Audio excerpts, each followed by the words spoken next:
Hi friends, question देखते हैं। The area of a circle inscribed in an equilateral triangle is 154 square centimetre. Find the perimeter of the triangle. ठीक है, question क्या कर रहा है उसे देखते हैं। ठीक है, मान लेते हैं हमारा ये क्या है, एक इक्विलेटरल ट्रायंगल है। ए बी सी क्या इक्विलेटरल ट्रायंगल है, और इस इक्विलेटरल ट्रायंगल के अंदर क्या है, एक सर्कल इंस्क्राइब्ड है। ठीक है, और इस सर्कल का एरिया कितना दिया है, 154 स्क्वायर सेंटीमीटर। देखो area of the circle, area of the circle कितना दिया है, 154 स्क्वायर सेंटीमीटर दिया है। तो कह रहा है इस इक्विलेटरल ट्रायंगल का पेरीमीटर क्या होगा। ठीक है, पेरीमीटर फाइंड आउट करना है। देखो कैसे सॉल्व करते हैं। तो देखो इसमें क्या होता है, जब ट्रायंगल के अंदर, इक्विलेटरल ट्रायंगल के अंदर जब सेंटर जो होता है इंस्क्राइब्ड होता है, तो उसमें कुछ उसके बीच क्या होता है, रिलेशन होती है, उसके बारे में थोड़ा स्टडी करते हैं। ठीक है, तो देखो इसमें क्या होता है, इक्विलेटरल ट्रायंगल केस में जो सेंट्रॉयड होता है और इन सेंटर जो होता है सेम पॉइंट पे होता है। देखो centroid and in centre at same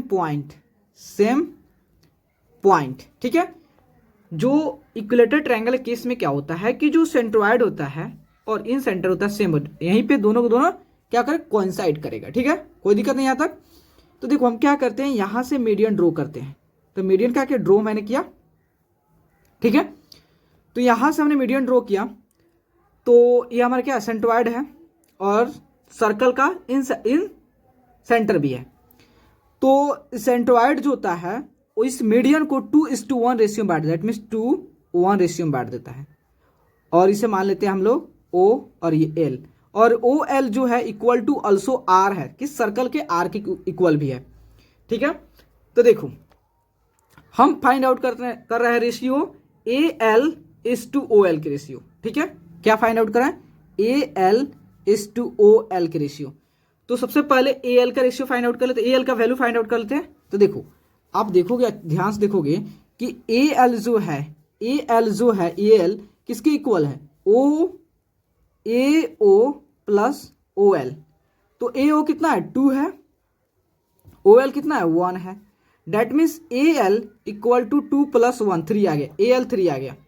ठीक है, R अब क्या करते हैं, R का वैल्यू भी फाइंड आउट कर लेते, किससे, इस सर्कल की एरिया से। तो देखो सर्कल के एरिया का फॉर्मूला क्या होता है, pi R square 154 pi 22/7 into R square equal to 154, R square equal to 154 into 7/22, cross multiply कर दिया है। ठीक है, तो देखो अब क्या करते हैं, 11 से कैंसिल, 11 2 सा 22, 11 1 सा 11 और 4 आया 44, 11 4 सा 44, 2 से फिर 7 बार में कैंसिल। डेट मीन्स जो है R इक्वल टू कितना आ गया, 7 × 7, that means R equal to 7 centimetre. देखो R इक्वल टू कितना आ गया, 7 सेंटीमीटर आ गया। ठीक है, अब देखो हम मान लेते हैं कि इक्विलेटरल ट्रायंगल का सभी साइड क्या होता है, इक्वल होता है। तो हम मान लेते हैं ये साइड हमारा A हो गया, तो सभी साइड क्या होगा, A हो गया, यहाँ तक कोई दिक्कत नहीं है। तो देखो हम लोग जानते हैं कि जो ट्रायंगल की जो मीडियन होता है वो अपोजिट साइड को क्या करता है, अपोजिट साइड को वह 2 पार्ट में डिवाइड कर देगा। दैट मीन्स ये पार्ट और ये पार्ट क्या हो गया, इक्वल हो गया। तो टोटल BC जो है हमारा अगर A है तो ये BL कितना हो जाएगा, A/2, ये भी हो जाएगा A/2, दोनों A/2 और A/2 हो गया, और ये A हो गया। ठीक है, तो अगर अब आप ध्यान दें, इस ट्रायंगल में ध्यान दीजिए, इस ट्रायंगल में ध्यान दीजिएगा। ठीक है, इस ट्रायंगल में ध्यान दीजिएगा। ठीक है, उससे पहले हम क्या करते हैं, H का वैल्यू, ये जो है AL की वैल्यू फाइंड आउट कर लेते हैं। ठीक है, तो देखो हम क्या करें, AL/OL का रेशियो निकालते हैं। तो AL/OL, तो AL जो है, AL का रेशियो कितना है, AL 3 है, OL कितना है, OL जो है देखो ना, AL हमारा क्या अभी फाइंड आउट किया 3, और OL जो है 1 है। ठीक है, 1 आ गया। ठीक है, तो यहां देखो AL तो हो गया, और ओ एल जो है, ओ एल जो है क्या आर के इक्वल है? ओ एल जो है तुम्हारा आर के इक्वल है, ठीक है, ठीक है, तो आर के इक्वल है, तो 3/1। तो यहां लिखे ए एल बाई आर का आपने वैल्यू अभी फाइंड आउट कितना 7 हुआ है, ठीक है, तो 3/1। अब क्रॉस मल्टीप्लाई करते हैं, तो A L equal to 7 into 3 कितना हुआ? A L equal to 21 centimetre. तो ए एल हमारा कितना आ गया? 21 सेंटीमीटर। तो देखना ये हमारा 21 सेंटीमीटर है, ए है A/2 है। क्या आपको दिख रहा है ये राइट एंगल ट्रायंगल है कि नहीं? दिख रहा है कि नहीं? अगर नहीं दिखता मैं दिखाता हूं कैसे। देखो ये क्या है? सेंटर, ये सर्कल है, सर्कल के ये जो हमारा क्या है? टेंजेंट है, टेंजेंट ड्रॉ किया है, और ये जो सेंटर है, जब सेंटर से, ये सेंटर से जब क्या होता है सर्कल पास करते हैं तो क्या होता है? दोनों एक दूसरे के 90 डिग्री में क्या होता है? परपेंडिकुलर होते हैं, रेडियस। और ये जो लाइन है, जो बीसी लाइन है, जब इसको टेंजेंट मैंने ड्रॉ किया, टेंजेंट नहीं है लेकिन हम टेंजेंट ही है, लेकिन यहाँ पे क्या है? इक्विलेटरल ट्रायंगल का क्या है? साइड है। तो ये साइड और ये साइड क्या है? एक दूसरे क्या है? परपेंडिकुलर। क्योंकि हम लोग जानते हैं कि जब क्या होता है सर्कल पे टेंजेंट ड्रॉ करते हैं और रेडियस के बीच क्या एंगल कितना होता है? 90 डिग्री होता है। दैट मीन्स ये हमारा 90 डिग्री हो गया, ठीक है। तो जब देखो अगर आपका ट्रायंगल जो है, ट्रायंगल ए बी एल, अगर ट्रायंगल ए बी एल जो है, ए बी एल ट्रायंगल जो है अगर राइट एंगल ट्रायंगल है, तो राइट एंगल ट्रायंगल में हम पाइथागोरस थ्योरम अप्लाई करके क्या हम ए का वैल्यू फाइंड आउट कर सकते हैं? ऑफकोर्स फाइंड आउट कर सकते हैं जी। तो देखो, तो पाइथागोरस थ्योरम का फॉर्मूला क्या होता है? आपका होता है A L, that means hypotenuse का square equal to sum of other two side का स्क्वायर होता है। तो दैट मीन्स होता है ये ए बी स्क्वायर, ये सबसे पहले लिख रहा हूं, A B square equal to होता है A L square plus B L square.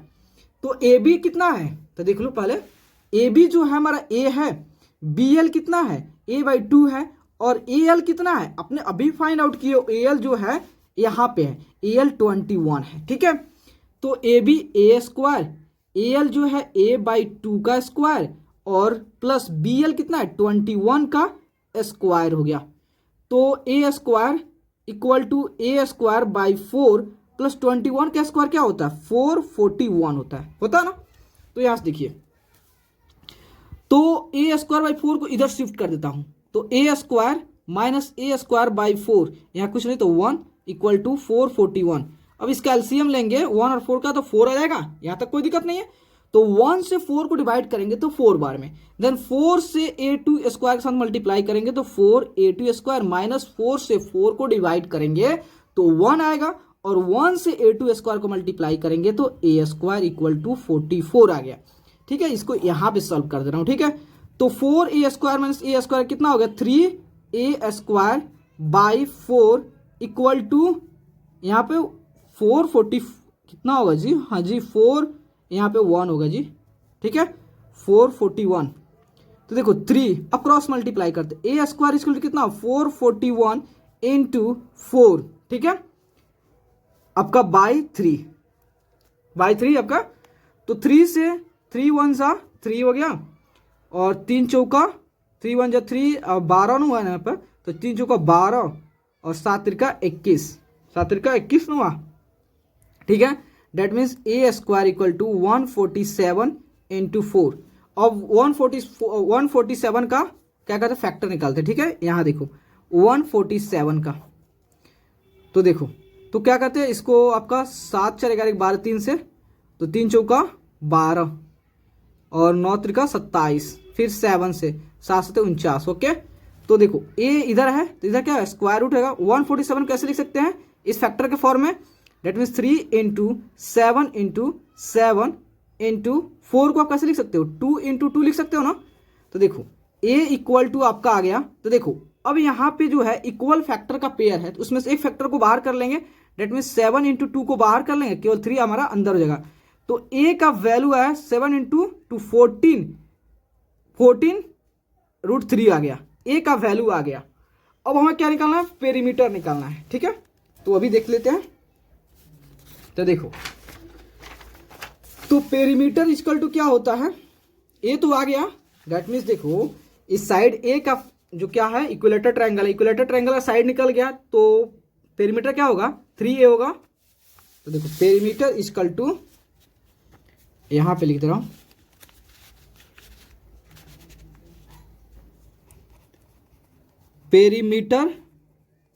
Perimeter of equilateral triangle, equilateral triangle क्या होता है 3a होता है। तो 3a का वैल्यू कितना है 14√3, ठीक है। तो 3 14 कितना होता है 42 इंटू √3 का वैल्यू 1.73। इसका मल्टीप्लाई करते हैं कितना आ रहा है,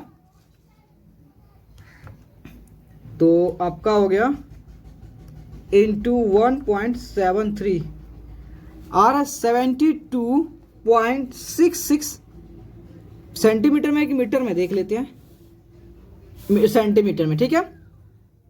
तो डेट मीन्स इक्विलैटरल ट्रायंगल का पेरीमीटर आ गया 72.66 सेंटीमीटर। ओके, तो प्लीज दोस्तों अगर आपको वीडियो अच्छा लगे और आपके लिए अगर हेल्पफुल है तो प्लीज चैनल को लाइक एंड सब्सक्राइब प्लीज जरूर करें, क्योंकि आपका like and subscribe he motivate करता है। Okay, thank you friends.